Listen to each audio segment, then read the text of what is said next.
la musicación estaba comprometida con el tema social y político. Musicación 3 tuvo una canción con ese mismo nombre, cuyo surgimiento resume el espíritu de estos espectáculos. Eso fue que faltó alguien y me tiraron al escenario y yo tuve que tocar un tema con el piano.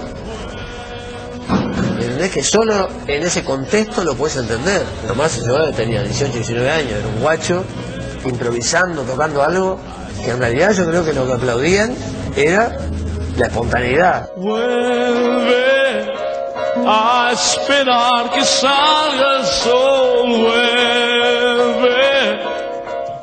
Pues la crítica nos ignoró con gran habilidad, como siempre hasta hoy. La intelectualidad marcha, ni siquiera se dignó a hablar de nosotros, por ejemplo. Está esa cosa uruguaya de la trascendencia, que si yo estoy cumpliendo una tarea militante, no sé qué, tiene que ser seria y trascendente. No puede ser entonces por medio del humor, no puede ser que estemos con los pelos largos, no puede ser que, bueno, en aquella época las influencias de Beatles, de rock and roll, se están dejando influenciar, ¿no? Bueno.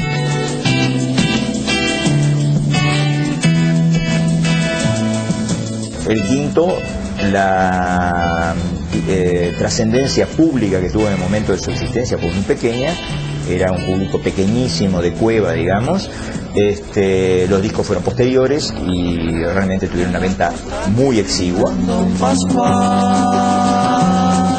Eduardo Mateo era una de las principales figuras del quinto.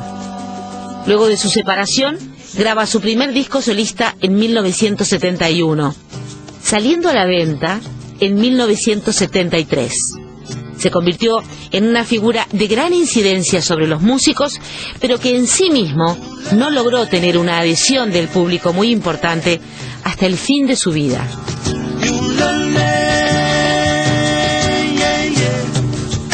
Fue un detonador de cosas y fue un referente de actitudes, de modos de trabajo, de modos de elaboración, de posibilidades diversas de elaboración del material, de refinamiento.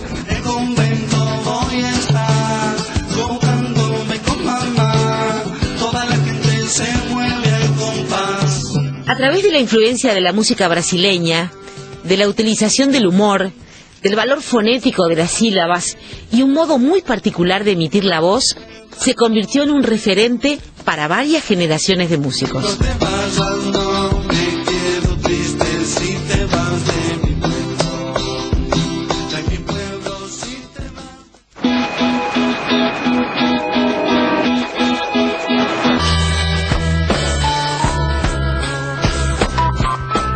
Así como al principio los primeros jóvenes en formar las bandas de rock and roll tenían que conseguir a los discos y sacar de oído los temas y después practicarlos, ahora había que hacer lo mismo, pero había que hacer lo mismo con los discos de Jimi Hendrix o de Cream.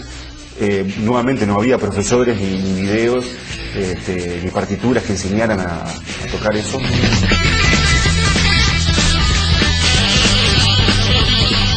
En los barrios estaba fermentando todo ese concepto de comprarte una guitarrita eléctrica, comprarte una batería y meterte en el garage.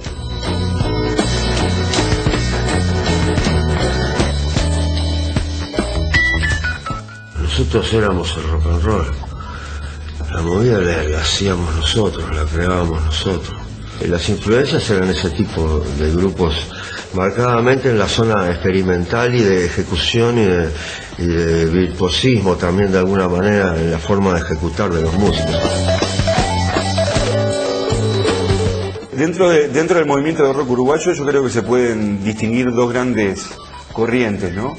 La llamada del candombe beat y la otra corriente, por decirlo de alguna manera, más rockera. La corriente del candombe beat se basaba en fusionar el rock con la rítmica del candombe. Luego de la separación de El Quinto, se destacaron grupos como Tótem, El Sindicato y Dino en esa corriente. Las dos corrientes convivían perfectamente. Y los grupos más rockeros eran los que estaban más influenciados por la onda de Jimi Hendrix, del Led Zeppelin, del blues. O sea, un blues que dura 15 minutos es menos bailable que un tema del sexteto electrónico moderno de aquella época. Entonces hay un cambio de público, o sea, hay una caída en el público. El cine formaba parte importante de la sociedad uruguaya. El año 1970 presentaba en Montevideo 62 salas con más de 8 millones de entradas vendidas al año en una población de poco más de 1 millón. La película de Gusto fue un punto de quiebre respecto de la música de rock en nuestro país.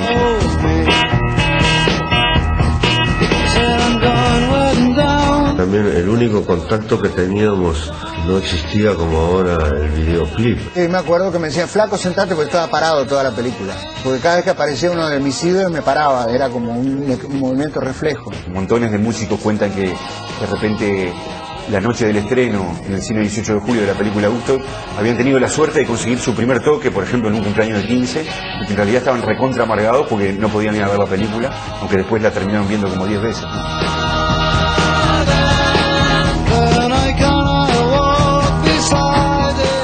Salimos del cine directo a la sala de ensayo a tocar. Yo quiero estar ahí, eso significó, yo quiero llegar a eso. Muchos delirios de estrellato.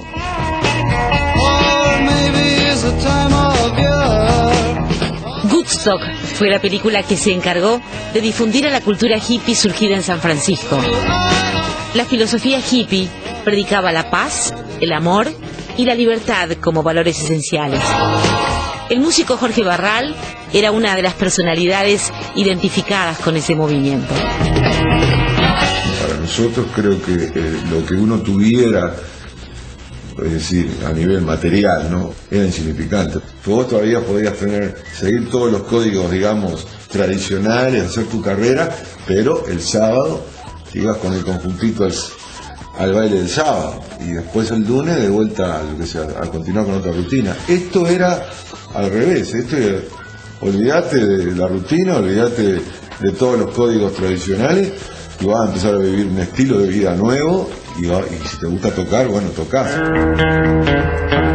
La psicodelia fue un movimiento artístico y musical que en parte llevó adelante la cultura hippie. Por allá por los años 65, 66, Timothy Leary empezó a experimentar con el ácido lisérgico en los Estados Unidos y eso produjo una gran revolución en la cabeza de los muchachos jóvenes de la época que encontraron en esa droga y en otras drogas como la marihuana que hicieron que de repente los chicos se volaran la cabeza y entraran a ver una realidad diferente, ¿no? Y eso es la psicodelia, y eso nosotros lo vivimos también, o sea, todos los muchachos de esa época de una forma u otra entramos en ese mundo de las drogas psicodélicas y del consumo de algunas sustancias, pero no con el propósito con el que se hace hoy en día, por ejemplo, que es completamente aberrante, sino con el propósito de buscar una realidad aparte, una realidad diferente, y reflejarlo en la música. Aparte sabemos que todos nuestros ídolos se la daban toda, entonces era un poco por imitación. Pero eso no era nuevo. Lo que pasa es que en ese momento se empezó, digamos, a destapar que, bueno, se usaba, que existía. Entonces, vos no vas a ser mejor músico si fumás como el alcohol o te drogás, o no vas a ser ni mejor ni peor. Para mí son prejuicios de alguna manera de asociar y de esquematizar a grupos sociales. Yo qué sé. Si tú fumas marihuana, que no sea por cirquero, pues se te viene la mañana divagando sin saberlo.